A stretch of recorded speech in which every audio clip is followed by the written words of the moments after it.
네, 요한계시록 오늘은 15장입니다. 먼저 제가 구약성경 한두 개 정도 제가 여러분에게 먼저 공부하겠습니다. 욥기 9장입니다. 욥기 9장 9절. 북두성과 삼성과 묘성과 남방의 밀실을 만드셨으며, 욥이 성령님 안에서 감동해서 성경에서 사실 가장 오래된 책은 창세기가 아니라 욥기가 가장 기록이 오래된 책으로 이제 알려져 있어요.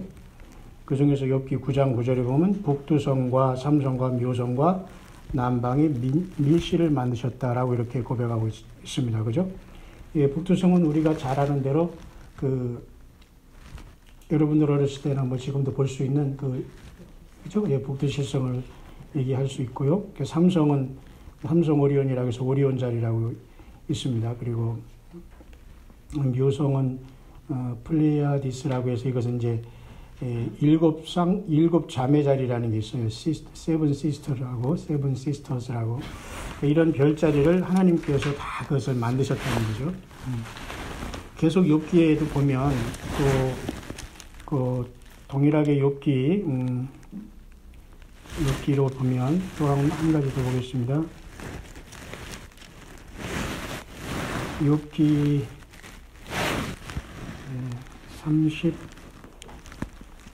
39장인데요. 욥기 38장 31절입니다. 내가 묘성을 메어 묶을 수 있으며 삼성의 띠를 풀 수 있겠느냐. 하나님께서 그렇게 욥에게 질문하는 말씀입니다.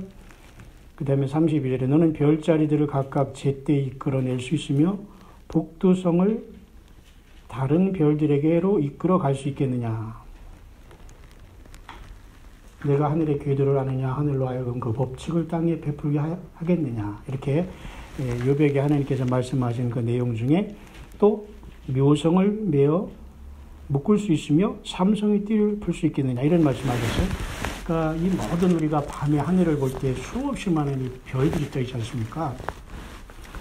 우리가 계시록 12장 할 때 조금 언급했지만 그 모든 별자리도 다 우리 하나님께서 만든 것이고, 더 우리가 좁게 얘기하면 요한복음 1장에는 예수님이 하늘의 빛이 되신 이 땅에 오셨잖아요. 그 안에 생명이 있었는데 아무것도 그가 없이는 만들어진 것이 없다라고 할 정도로 말씀하셨어요. 그러니까 곧 예수님이 하나님이라는 걸 나타내고 있어요. 그죠? 그러니까 예수님이 인간으로 오셨지만 그분이, 여러분 한번 우리가 너무 열심히 살다 보니까 땅만 바라보고 살았지만 정말 이 하늘을 보면 우리 지구와 태양계에서 얼마나 작고 이 우주가 얼마나 넓다는 것을 알 수 있는데, 그 모든 것을 창조하신 분이 하나님이시고 또 예수님이시라는 사실을 우리에게 증거하고 있어요. 하나 더 하고 이제 본문으로 돌아오겠습니다. 하나 더 보면 아모스에서 제가 잠깐 읽겠습니다. 아모스에서 역시 보면 아모스 5장 8절입니다. 역시 묘성과 삼성을 만드시며 사망의 그늘을 아침으로 바꾸시고 낮을 어두운 밤으로 바꾸시며 바닷물을 불러 지면에 쏟으시는 이를 찾으라. 그의 이름은 여호와시니라. 창조의 하나님, 그죠? 여기도 마찬가지로 묘성과 삼성을 만드시며 이런 말 있지 않습니까? 계속 반복되는 것은 욥기의 이 두 장하고 아모스서에서 묘성과 삼성이 이렇게 반복되고 있습니다. 굉장히 우리가 밤하늘에도 볼 수 있는, 육안으로 볼 수 있는 별자리가 사실 이 묘성과 삼성이거든요. 어렸을 때 여러분도 기억이 있고 저도 있습니다만. 왜 이런 말씀으로 오늘 시작을 하냐면요. 오늘 요한계시록 15장에는 하늘에 크고 이상한 다른 이적이 이제 보이기 시작하거든요.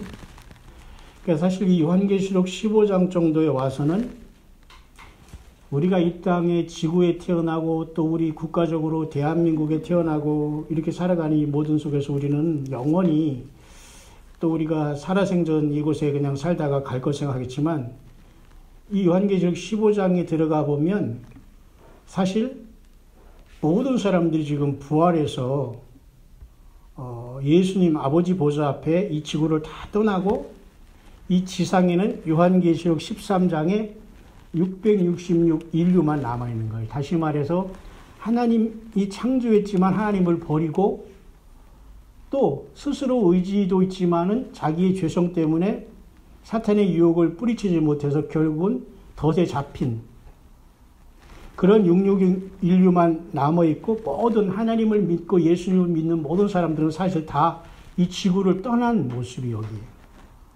그러니까 계시록 15장은 하늘의 모습을 보여주는 건데 아무도 예수님을 믿는 사람들 지금 땅에 남은 사람은 아무도 없다는 엄청난 사실을 우리에게 보여주고 있어요. 그 때문에 우리는 이 우주 만물에 뭐 수없이 많은 그죠?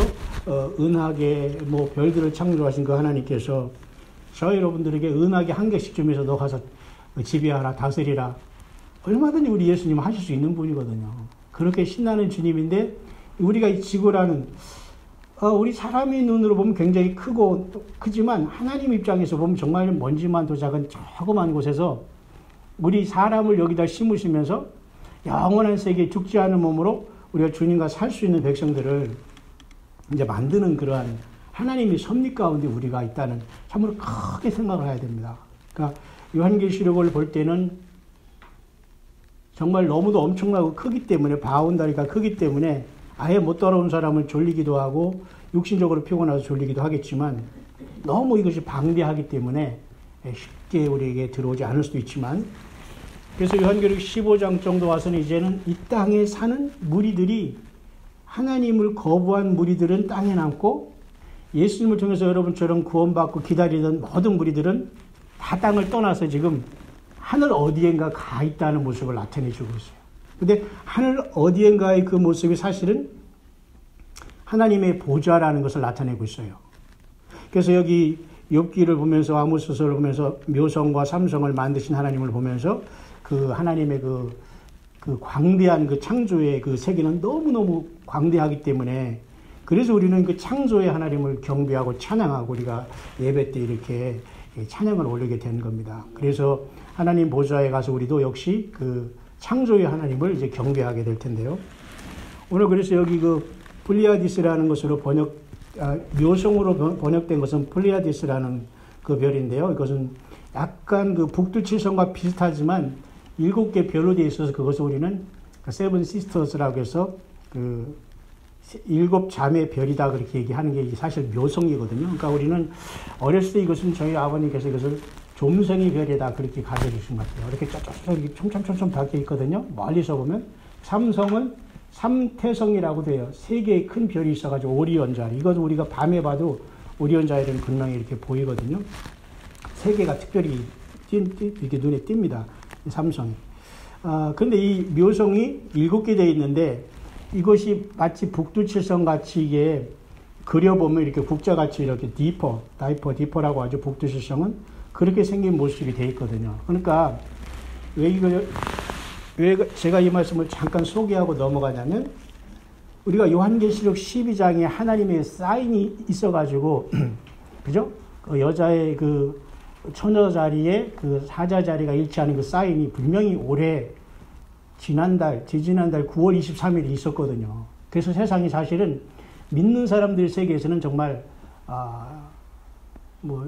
쉬운 말로 난리 났었어요, 사실. 모르는 사람들이 관심 없었지만 정말 예수님이 오셔서 우리를 부르시지 않겠나 많은 사람들이 사실 기대했거든요. 그것도 사실은 이 별자리를 보고 그렇게 했어요. 그러니까 별자리라는 것은 하나님께서 다 거기서 사인과 징조를 우리에게 보여주는 거예요. 우리가 그걸 볼 일이 별로 없어서 그렇지만 계속 그것을 연구한 분들이 많이 있거든요. 근데 오늘 계시록 15장에도 이게 그 일곱 천사가 나와서 7 재앙을 가졌다고 15장 1절이 시작하고 있지 않습니까? 그러니까 이 천사가 7 대접 재앙을 가신 것이 마치 플리아디스가 7자매 별이 그러면 국자같이 생겨서 나름대로 여기에서 어떤 사인을 찾는 사람도 있다는 겁니다. 그러니까 이건 하나의 징조로만 보면 되는 거예요. 왜냐하면 계시록 12장에도 그 처녀 자리와 사자들을 통해서 이번에 그런 사건이 나타나서 예수님이 정말 오셔서 우리가 휴거된다는 말을 영어권에서 많이 했어요. 그래서 그것을 영어로 랩처라는 말을 하고 사라진 다음에 많은 사람이 준비를 했었고, 또 9월 21일은 유대인의 그 나팔절이었고요. 그 다 일치가 사실 돼 있었어요. 근데 지금 그럼 그것이 다 지나갔으니까 그것이 안 이루어졌다고 할 수 있는 게 아니라는 겁니다. 왜냐하면 그런 사인이 뭔가 지금 하나님의 시간을 향해서 계속 가고 있다고 보야 되는 거예요. 그래서 죽음은 안 일어났다 할 따름이지 하나님께서는 이러한 사인을 통해서 우리 모두를 깨운다는 겁니다. 어느 목사님 말씀했지만 아니 신랑을 맞을 신부가 준비를 하지 않고 있다는 게 말이 안 돼요. 준비를 한 사람만 혼인잔치 들어간다고 하고 문이 닫혔다고 하는데도 준비를 안 하고 그냥 내 방식대로 살아간다. 그것은 말이 안 되잖아요. 아무리 생각해도 말이 안 되는 것 같아요. 그래서 올해 이렇게 이런 시간이 지나서 10월 말까지 그리고 우리 추석도 굉장히 중요한 날이었거든요. 그래서 많은 사람들이 기대를 하긴 했어요. 그런데 굉장히 지금 소강 상태지만 그 와중이라고 할까요? 그 속에서 우리 이 새성지교회를 통해서 또 저도 만났고 광야의 수를 통해서 저는 뭐 혼자 외치며 살아왔고 근데 이렇게 같은 영성을 가졌기 때문에 이렇게 만나게 됐는데 우리가 올 한 해가 지금 얼마 남지 않은 상태 속에서 우리가 성경의 제일 마지막 책인 요한계시록의 22장을 한 달 동안 22일을 거쳐서 지금 하면서 우리가 주님이 언제 오시든지 지금 예배 생활을 계속 맞춰가면서 하고 있는 이 시간은 우리가 수험생을 통해서 뭐 21일 기도회도 하고, 그죠? 40일 기도회도 하는데, 정말 우리가 22장을 22일 동안 우리가 30일, 올해 11월 달에 하면서 그 순간에 우리가 주님이 오신다면 최고 좋은 거죠. 왜냐하면 깨어있는 거잖아요. 여러분 어쨌든 말씀을 통해서 지금 교회를 오고, 그죠? 각자 자기 삶을 살면서 어쨌든 다 그저 뒤로 하면서 이곳에 오고 있잖아요. 이 자체가 사실은 굉장히 중요한 깨어있는 일이라는 것입니다. 왜냐하면 뭐 인터넷을 보고 뭐 뉴스를 봐도 어디서 무슨 요한계시록을 강의하면서 정말 예수님 온다고 하면서 사실 막 그렇게 해야 되는 게 정상이거든요. 성경이 뭐냐 하면서 교회도 막 그 붐이라고 할까 이런 게 일어나야 되는데 영적으로는 너무 교회가 사탄에 의해서 잠을 자고 있고 사람들조차도 관심이 사실 없어요. 이 내용이. 그냥 어떻게 살아와서 살면 되겠지. 근데 우리는 영원히 살 수 있는 존재는 아니잖아요. 그러나 예수님은 나는 부활이요 생명이라고 말씀했기 때문에 예수님을 영으로 만나는가 직접 만나면 반드시 변화가 생겨요. 예수님을 만나면 완전히 부활이 되든지 확 떨어져가지고 영원히 지옥으로 떨어지든지. 왜냐하면 주님과 영성이 맞으면 확 붙을 것이고 주님을 사랑하지 않았으면 그냥 주님이 가지 말라 해도 그냥 내가 그 빛에 그냥 영원히 떨어지는 그게 지옥이거든요. 우리가 지금 하나님의 말씀을 이렇게 오늘 굉장히 9월달에도 이렇게 엄청난 사인이 있었고 그런 상태도 지금 많은 사람들이 조롱하고 때로는 잠자는 시대에 우리가 사실 이 계시록을 통해서 다시 한번 말씀에 깊이 들어가고 있다는 것은 굉장히 은혜다. 왜냐하면 우리 교회가 이거 없이 그냥 분주하다 보면 올해 그냥 지나가거든요. 2달 금방 지나가서 내년 벌써 해피 뉴 이어 하잖아요. 그러니까 이렇게 주님을 바라보면서 우리가 갈 때에 여러분 하나가 깨어있음으로써 여러분의 가정이 주님으로부터 보호함을 받을 수 있고 여러분의 직장들이 다 주님으로부터 여러분 때문에 보호함을 받을 수 있다는 사명감이 우리에게 충분히 있어도 좋다는 겁니다. 그래서 저는 사람의 숫자가 중요한 게 아니라 정말로 가장 안전한 것은 우리가 두세 사람이 예수님의 이름으로 모여서 하나님의 말씀을 베로야 사람처럼 열심히 공부하고 이게 신사적으로 이게 그런가 하면서 막 이렇게 봤듯이 그냥 성경만 딱 보면서 덮어놓고 사람 간증이나 듣고 왔다 갔다 하는 것이 아니라 정말 성경이 그런가 하면서 한 개라도 더 알고 싶어 하는. 근데 그런 모임과 이런 것들이 너무 없어요. 우리나라에 보니까. 그러니까 참 우리가 지금 오늘 이렇게 보면서 저도 이제 감사합니다. 저는 이렇게 하나님 말씀을 증거하면서 저도 나름대로 많은 그 지식적인 공부를 하는 것이 아니라 저도 많은 걸 이렇게 다시 한번 이렇게 봤잖아요. 그리고 지금 하루의 시간, 그 주어진 시간 안에 제가 뭐 더하지도 않고 덜하지도 않고 잘 넘어가면서 심플하게 하잖아요. 그러니까 저도 많은 것을 지금 정리가 잘 됐는데 이대로 주님이 오시면 너무 좋겠어요. 그러나 어쨌든 이번 9월 20일 날 하늘에 23일에 있던 사인은 분명한 사실이었어요. 그건. 그러니까 모든 사람들이 많이 깨어나서 내가 이렇게 믿으면 안 되겠다. 아니면 더 잘 믿겠다. 이렇게 준비된 사람이 사실 많이 있어요. 그럼 이제부터는 이제 어떻게 그 다음에 나아가느냐의 과정에서 이미 세상적 교회를 통해서 우리는 과감하게 하나님 말씀으로 여러분이 파격적으로 지금 예수님을 만나는 기준으로 교회가 가고 있다는 것은 굉장히 이것은 주님의 은혜라고 봅니다. 그죠? 네, 왜냐하면 이것을 의례적으로 그냥 어영부영 하다 보면 또 세월만 보내게 되지만 이 모습, 이런 것을 통해서도 새로운 분들 만나게 되고 이제 가까운 곳에 계신 분들도 이제 관심이 있는 분들이 더러 있어요. 그래서 아마 다음 주에는 한 분이 또 여기 다녀가실 겁니다. 지금 그분도 아마 무슨 기도회, 작정 기도회를 하고 있으시면서 마침 여기 가까운 데 계시는데 아마 그분은 약속을 지키실 것 같아요. 뭐 교회를 영원히 오고 안 오고를 떠나서 온다고 했으니까 주님을 믿는 사람은 반드시 약속을 지키거든요. 그러니까 다음 주 우리가 이제 마지막 한 주간이 더 남아있지만 또 그렇게 또 하나님께서 또 교제의 시간을 이제 허락할 것입니다. 그러니까 몇 명 깨어있는 사람은 아무리 바쁘고 자기 일이 바쁘더라도 초점을 맞추고 있더라고요. 그래서 오늘 15장은 여러분 하늘이 크고 이상한 이적이 마지막에 이제 세 번째 화로서 일곱째 나팔이 부러지고 일곱째 나팔은 일곱째 대접이에요. 같은 말이에요, 다. 그러니까 세상이 세 번째 화로도 멸망하거든요. 그러니까 두 번째 화는 이미 다 끝났다라고 보는 겁니다. 근데 마지막 세 번째 화가 예수님 이 땅에 재림하시는 것을 이제 놓고서 모든 것들이 이제 마감하는 모습을 보여주고 있는 거예요. 그래서 제가 이제 하늘의 별자리를 얘기하고 그런 것도 이 엄청난 우주공간 어디에 하나님이 보좌에 우리는 부활해서 변화해서 죽지 않고 예수님을 만나러 갔다. 왜냐하면 예수님은 하나님 자신이고 생명 자체이기 때문에 너무도 엄청난 분이에요. 이 우주 만물을 그냥 만드신 그 능력과 지혜가 영원하신 분을 우리가 만나면 우리의 이 나이 들은 것도 소용없고 시간도 사라지고 완전히 주님을 만들면 우리는 그냥 최고의 아름다운 몸으로 죽지 않은 몸으로 변화된 주님을 만나러 가기 때문에 이 계시록 15장 정도 와서의 저와 여러분들은 이미 모든 슬픔과 아픔 다 잊어버리고 예수님처럼 정말 부활해서 변화해서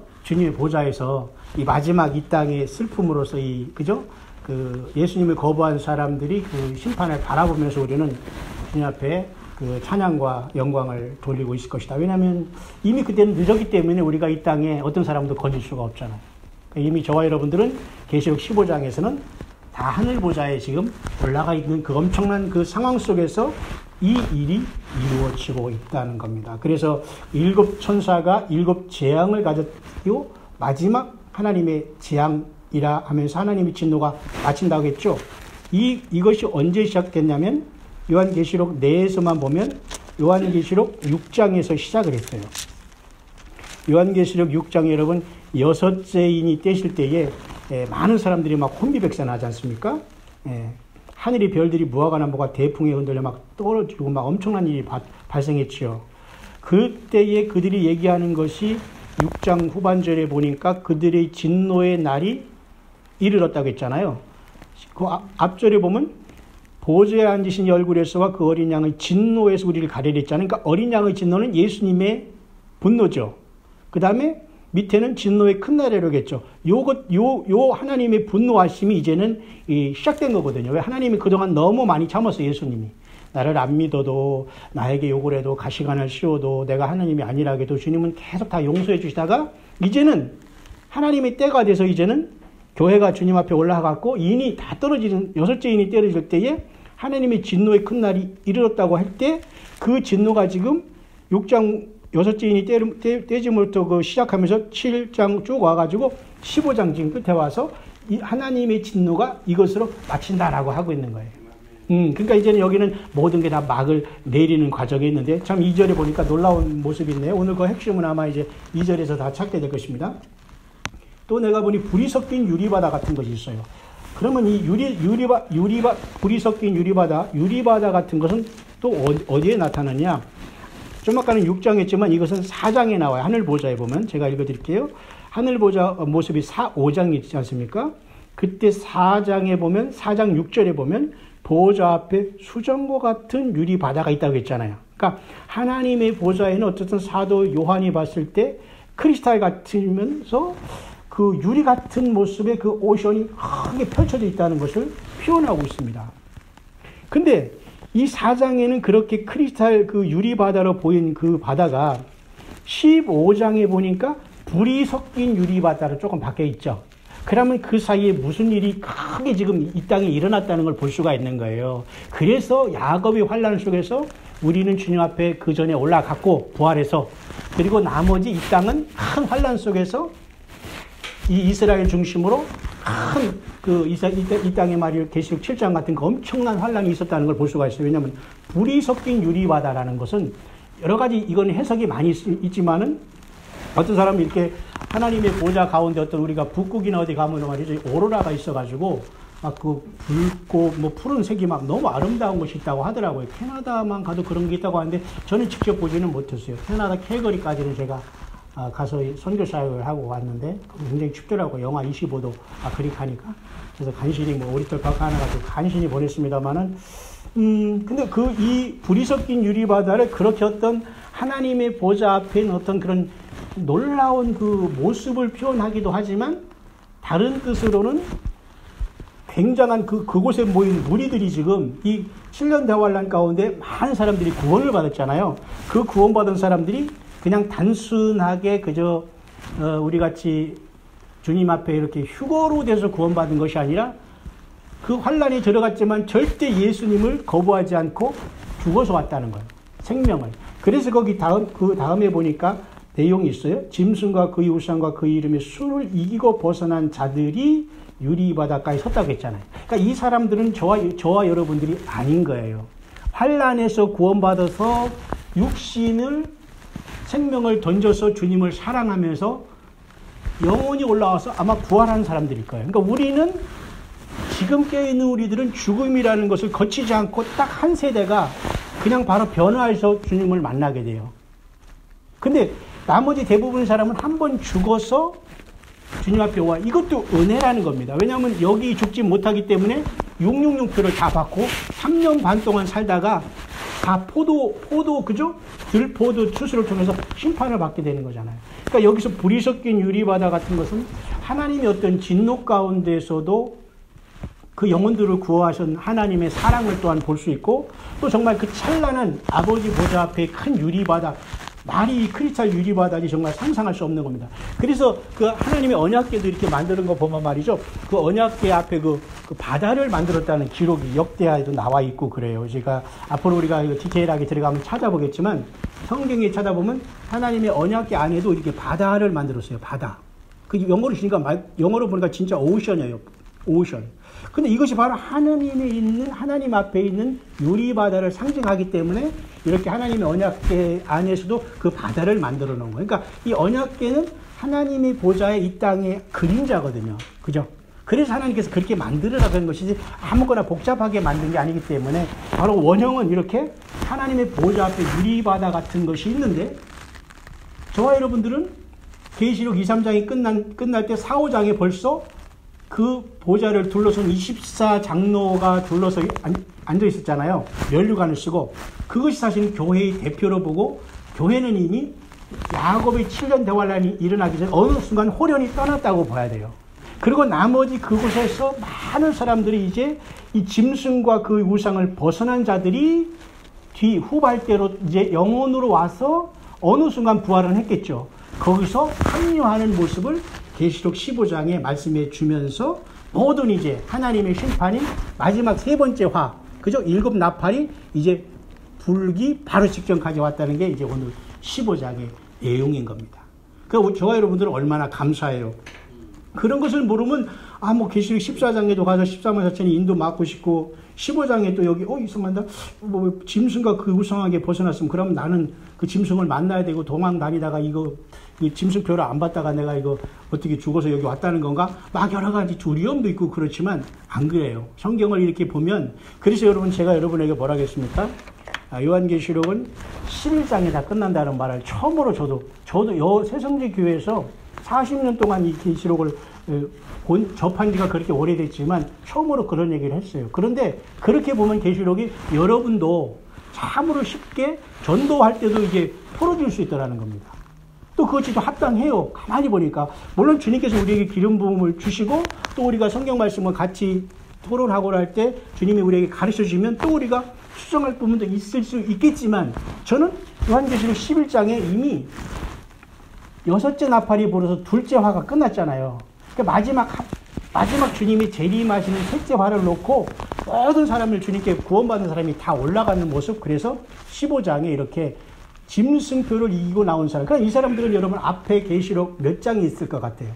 그게 바로 7장에 큰 무리들이 요거예요. 15장이 여기. 왜냐하면 짐승과 그 우상을 벗어났잖아요. 그들이 바로 환란 가운데 14만 4천의 전도를 줬고 절대 짐승의 표를 안 받은 겁니다. 그래서 이들이 죽음을 통해서 아버지 앞에 나온 거예요. 그러니까 어차피 우리는 한 번은 죽는 건 정해져 있는데 왜 굳이 우리가 이 환란에 들어가서 죽어서 주님 앞에 오려고 하느냐. 지금 우리가 잘 주님을 믿으면은 주님 앞에 간다는 것이 성경에 나와 있는 거지, 우리가 세상에 전쟁이 오고 살기 싫어서 휴거된다고 그걸 만들어 온 가설이 아니거든요. 무슨 말인가 아시죠? 하나님은 그렇게 공의의 하나님이시지 다 똑같이 대우를 하지 않아요. 예수님을 열심히 사랑하고 믿겠다고 눈물 흘려 주님을 사랑하는 사람들하고 똑같이 갑자기 딴짓하다가 뭐가 왔네 하면서 이건 하나님과 상급이 똑같지 않거든요. 그러나 15장에 보니까 그나마 계시록 7장에서 14만 4천의 강력한 전도를 듣고 많은 사람들이 흰 옷을 입고 보좌 앞과 어린 양 앞에, 그죠? 정려가지를 흔들면서 구원하심이 있다고 하잖아요. 그게 바로 15장의 이 무리들이에요. 절대 짐승표를 안 받고 죽었다는 겁니다. 이것도 큰 사랑이에요. 그래서 이제 많은 질문이 물론 나올 수 있을 것입니다만은 하나님의 큰 바운드리에서 추수는 봄절기를 우리가 보리를 추수하는 걸로 봐요. 그래서 우리는 주님과 더불어는 먼저 이 환란이 오기 전에 하나님께서 첫 열매로 우리가 가는 것이고, 또 환란 가운데 또 이제 주께서 밀을 추수하는 게 가을이거든요. 그러니까 영적으로도 하나님께서 인생과 우주 만물의 그 인간 역사 6천년을 다 마무리하면서 또 여기서 추수를 할 거 아니에요. 거기서는 좀 안타깝지만 그들은 그 14만 4천의 전도를 듣고 정말 예수님이 구세주다는 걸 뒤늦게 깨닫고서 많은 사람들이 생명을, 그러니까 짐승표를 안 받으면 어떻게 했어요? 다 죽인다고 했잖아요. 죽인다고 한 거예요. 그러니까 이게 상징이 아니라고. 진짜 짐승표를 안 받으면 먹고 살 수가 없는 시대가 와요. 그죠? 우리가 하루 세 끼야 두 끼를 안 먹으면 힘든데 그 먹는 거 가지고 사람을 통제하니까 사람들이 대부분 받게 되는 거예요. 그러나 신앙이 들어온 사람은 거기서 결단을 하는 건데 그게 주님을 향한 마지막 하나의 충성의 그 척도가 되는 거예요. 우리가 왜 거기 들어가냐 이거예요. 안 그렇습니까? 하나님은 그 전에 우리를 보좌로 옮기시겠다고 말씀하고 있는 거예요. 그래서 여러분 요한계시록 11장은 그래서 굉장히 중요하기 때문에 한 번 더 제가 알려드릴게요. 1장은 2, 3장과 같이 붙어서 교회 시대를 얘기하고 있는 겁니다. 그래서 사실은 가장 시간이 길은 것은 거의 2000년 동안, 그리고 인간 역사 6000년이 지금 마무리되고, 그리고 계시록 12장 이 사인도 9월 23일 날 일어나고, 나팔절도 9월 20일 날 일어나고, 그 다음 유대인은 5778년에 새해가 벌써 9월 21일 날 시작되고, 이 모든 것, 그리고 유대인들 2017년에는 벌써 중동전으로 해서 또 벌써, 그죠? 50년이 희년이고, 많은 것들이 지금 이게 마무리되는 시간이기 때문에 사실 계시록 2, 3장에 저와 여러분 있는 겁니다. 그러니까 이 4, 5장은 땅의 얘기가 아니라 바로 하늘 보좌로 가잖아요. 그래서 여기서 24 장로들이 있고 또 예수님이 여기서 이제 인을 띄시는 것이 여기 있는데, 여기는 땅, 여기는 하늘, 그렇게 올라가는 거예요. 그러니까 교회가 호련히 이 순간이 이제 사라졌다는 거죠. 그죠? 그래서 이제 우리가 쭉 와가지고 지금 와서 이제 15장까지 이렇게 와 있잖아요. 그러니까 사실 15장은 이 16장하고 같아요. 내일 할 16장하고 같아요. 왜냐하면 쭉 와가지고 우리가 6장에서 인을 6개, 주님께서 6개까지 띄었죠. 그 다음에 7장에 잠깐 이제 하늘과 땅의 모습을 보였어요. 왜냐하면 14만 4천이 7장에서 인을 받고 많은 사람들이 이곳에 나오잖아요. 그 사람들이 지금 사실은 이 환란 가운데 구원받아서 지금 15장에 짐승표와 짐승과 그 우상을 경배하지 않고 죽어서 나오는 거예요. 죽었지만 죽음이 끝이 아니라는 걸 이들은 알았기 때문에, 우리도 알잖아요. 지금 죽음으로 끝나는 게 아니에요. 그래서 7장은 그렇고, 근데 8장부터 이제는 그 나팔을 불기 시작해서 9장에서 그 다음에 그 나팔을 불었잖아요. 그 다음에 10장 막간을 이용해서 주님께서 작은 책에서 얘기하고 두 증인에 대해서 얘기했잖아요. 그러니까 이 두 증인의 사역이 사실은 이 땅에서 맞춰지고 두 증인이 이제 올라간 다음에 여섯째 나팔이 불어지고 둘째 화가 끝난 걸로 이제 우리가 거기까지 봤잖아요. 그래서 사실은 이렇게 7년 동안에 볼 때 이 두 증인이 승천한 것은 거의 후 3년방 막바지에 여기에 올라갔기 때문에 사실 지금 계시록 15장도 여기, 16장도 여기, 17, 18, 19가 다 사실은 여기에 다 붙어 있는 거예요. 그렇기 때문에 11장까지의 둘째화만 풀어지면 사실은 계시록이 굉장히 쉽게 풀릴 수 있다는 겁니다. 어려운 책이 아니라는 게 나왔어요. 왜냐면 교회가 벌써 떠났죠? 이 시간 동안 14만 4천이 역사하지, 그 중에 전 3년반 역사하면서 이렇게 많은 사람들이 7장에 나오는데 이 무리들을 다시 설명한 게 지금 계시록 15장에 지금 하늘 보자 유리바다, 불이 섞인 유리바닷가에 선 무리들이 그 아이덴티티가 뭐냐면 우상과 그 짐승에게 경배하지 않는 자들이 여기서 지금 영광을 돌리고 있잖아요. 그러니까 지금 이 전 3년반의 역사한 14만 4천을 통해서 이들이 나왔고, 그 다음에 후 3년반은 또 두 증인이 또 역사하고, 나머지 여기서 이제 구원받지 못한 모든 사람은 주님께서 내려오시면서 이 셋째화, 이제 그 일곱째 나팔이 이제 부러진다고 하면서 이제 잠깐 11장이 멈추고 12장, 13장 설명을 하고 있잖아요. 14장까지. 그죠? 그러니까 오늘 15장까지 온 거예요. 그러니까 결국은 11장의 둘째화까지 끝난 다음에 마지막 재앙인 셋째화로 일곱 나팔을 불고 일곱 대접은 다 똑같은 말이에요. 이해가시죠? 마지막 이게 쏟아지기 전에 주님은 이제는 최종적으로 점검을 하시는 겁니다. 12장이 이런 영적인 전투, 13장이 결국은 6665로 세상의 모든 사람들이 빠질 거, 그 다음에 14장에는 이제 첫 열매들이 하늘에, 쉽게 말해서 이들은 환란 가운데 첫 열매는 14만 4천이 시온산의 성을 보여줬고, 이제는 첫 열매가 아니고 이 15장은 첫 열매는 들어가지 않지만 7장에 많은 사람들이 이렇게 구원받았잖아요. 그 무리가 지금 어디 왔나 보니까 늦게 지금 여기 하늘에 지금 도착하고 있는 걸 보여주잖아요. 영혼으로. 그죠? 그렇게 하면 이게 다 풀어지는 거예요. 그래서 이 내용이 결국 16장에 가서는 뭐냐면 이게 일곱 대접으로 이제 하나, 둘 쏟아지면서 그들에게 심판이 들어가는 거예요. 그러니까 이것은 일곱째 나팔에 똑같고 셋째 화가 되는 거예요. 이게 다 같은 말이라는 게 여러분들이 이제 정리만 하면 아주 요한계시록은 쉽게 이 15장까지 우리가 성령 안에서 이해하기 아주 좋은 말씀이 된 거예요. 그러니까 여러분들도 누구든지 와서 이걸 보면서 전체적인 것만 이렇게 보여주면서 얼마든지 설명할 수 있어요. 그러니까 15장 여기에 다 지금 모든 게 이렇게 보아. 결국 16장 붙어 있죠? 17, 18장은 결국 이곳에서 누가 멸망당한 걸 그 내용을, 17장은 음녀, 18장은 바벨론. 여기 다 그들이 여기 심판받는 거 알려주는 거거든요. 19장은 그래서 주님이 오신다. 여기 다 뭉뚱그리. 그러니까 셋째 화를 맞으면 안 되는 거예요. 지구가 깨지니까. 그러니까 우리는 다 어떻게 해요? 지구를 떠나야 되는 거잖아요. 그래서 그게 바로 들림이고 부활이 되는 거예요. 그러니까 얼마나 우리가 지금 이 마지막 때에 깨어있는 사람들만 간다는 게 맞는 거예요. 아무나 주님께서 가겠어요? 혼인잔치 하는 준비 안 된 사람은 어떻게 가겠어요? 그죠? 그러니까 준비된 것은 다른 게 아니에요. 이렇게 교회 생활하면서 종교 생활하면서 사람의 교제는 꼭 필요해요. 교회는 사랑과 대화가 필요하지만 예수 그리스도가 빠진 교회의 교제는 의미가 없어요. 여러분들이 여기 왜 힘들게 여기 와요? 더 재미있고 뭐 카페 잘해놓은 모양 막 예배당 3천억짜리 교회도 있는데 왜 여기 와요? 우리는 이곳에 주님이 성령으로 계시다. 그리고 나를 인도한다는 믿음과 여러분 사명감이 있기 때문에 멀리서 여러분 힘들게 여기 오는 거 아니에요. 그렇잖아요? 그러니까 앞으로도 마찬가지. 우리가 교회를 선택하거나 말씀을 선택할 때는 여러분들이 생명을 걸고 해야 돼요. 너무 그 인간적인 생각과 이런 것 때문에 과연 내가 그런 자리에 계속 앉아있다가 주님의 부르심을 받을 수 있을 건가는 정말 심각하게 생각을 해야 되는 겁니다.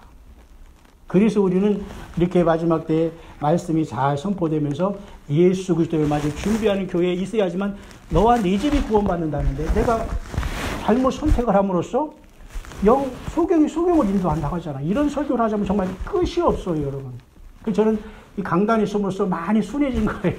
제가 강의할 때는 엄청나게 강했어요. 원래 강한 사람이 아닌데 너무 답답하니까 세상을 바라보니까. 지금 많이 순해진 거예요. 근데 만약에 여러분들이 저 나가려고 하면 아마 더 낮은 층에서 밖에서 여러분들한테는 사랑한다고 하면서 막 안 믿는 사람한테 아마 낮이 칠 겁니다. 그래서 주님이 지금 잠깐 붙잡아 놓았는데 주님이 이때 오셨으면 참 저도 좋겠어요. 그러나 우리 바람이지만 그것이 무슨 종말론 주의나 이게 아니거든요. 반드시 성경을 보니까 그게 나와 있잖아요. 그죠?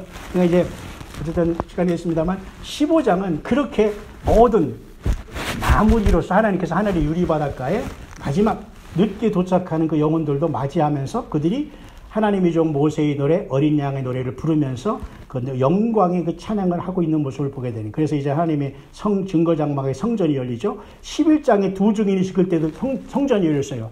성전이 열릴 때는 매우 중대한 사건이 있는 거예요. 맞죠? 네. 교회에서 우리가 예배를 하고 할 때도 중대한 사건이면서 예배를 하나님께 드리기 때문에 우리가 늘 경건하게 이렇게 하는데 하나님의 성지는 중요할 때 열리는데 11장에 두 증인이 죽었을 때도 딱 열렸어요. 그만큼 중요한 사건이기 때문에 그래요. 왜 두 증인이 죽었으면 이제는 더 이상 이 세상은 아무도 전도할 사람이 없는 거예요. 그죠? 우리가 아무리 성경을 많이 알아도 이제는 다 그 사람들 주님을 만나러 갔지. 이 땅은 2명이 남았는데 올라갔기 때문에 그래서 하나님의 성전이 열리면서 주님께서 분노가 이제 심판하겠다 그런 뜻이잖아요. 그럼 오늘도 15장에도 또 5절에 보니까 하늘의 증거 장막의 성전이 또 열리잖아요. 그러니까 성전이 자주 안 열려요. 이제는 주님께서 이제는 다 구원할 사람 구원하기 때문에 나를 떠난 모든 인류를 심판하겠다 그런 뜻으로서 성전이 열리면서 주님의 분노가 거기서 시작되는 것이 그게 바로 7째 천사가 나팔을 불면서 7째 그 그릇들을 갖고 나와요. 그건 다 재앙이야, 재앙. 또 가질 때마다 여러분 16장에 보면 너무도 처절해가지고 이제 그것만 지나고 이제 17, 18장 보면 이제는 이제 우리가 이해가 되는 거예요. 이거 다 그 설명을 계속 해주고 있는 거예요. 그죠? 그러니까 이런 걸만 아면 계시록이 결코 어려운 것은 아니다. 왜냐하면 하나님께서 그 장과 장을 통해서 계속 설명을 해주면서 우리들이 그렇게 소중한 거다. 그래서 주님께서는 하늘 보좌의 성령으로 계시지만 예수님의 공로 때문에 우리 안에 거하시기 때문에 성령이 우리랑 같이 떠나는 거예요. 예?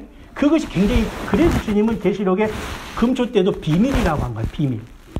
주님이 감추고 싶어서 그런 게 아니라 우리가 이해가 안 가잖아요. 어제 하나님이 나를 성전하고 그 엄청난 하나님이 나 안에 계실까? 이게 때로는 너무 미안해가지고 막 그럴 때도 있잖아요. 여러분, 그렇잖아요. 근데 주님이 미안해하지 말아요. 주님 우리랑 살기를 원하시거든요. 이게 굉장히 신비거든요. 그때 이제 주님이 이것이 때가 되면 우리는 같이 떠나는 거예요. 같이 변화해서. 그게 바로 신비로운 거 아니에요? 주님과 연합. 맨날 우리 설교를 들으면서 이것이 진짜가 될 것을 우리가 준비하자. 그러니까 여기 사람들이 한번 보세요. 이분들이 지금 찬양하고 있는 내용이 보니까 뭐냐면은, 그 3절 볼까요? 노래를 부르는데, 모세의 노래, 어린 양의 노래는 같아요. 출애굽할 때 그 극적으로 이들이 구원받았다는 뜻이에요. 이건. 여러분 설명 안 해도 아시잖아요. 주 하나님 곧 전능하신 이시여 하시는 일이 크고 놀라우시도다. 이렇게 얘기하고 있어요. 자기들이 지금 거기에 와서 구원받는 것도 지금 놀래고 있는 거예요. 너무 크고 놀랍다.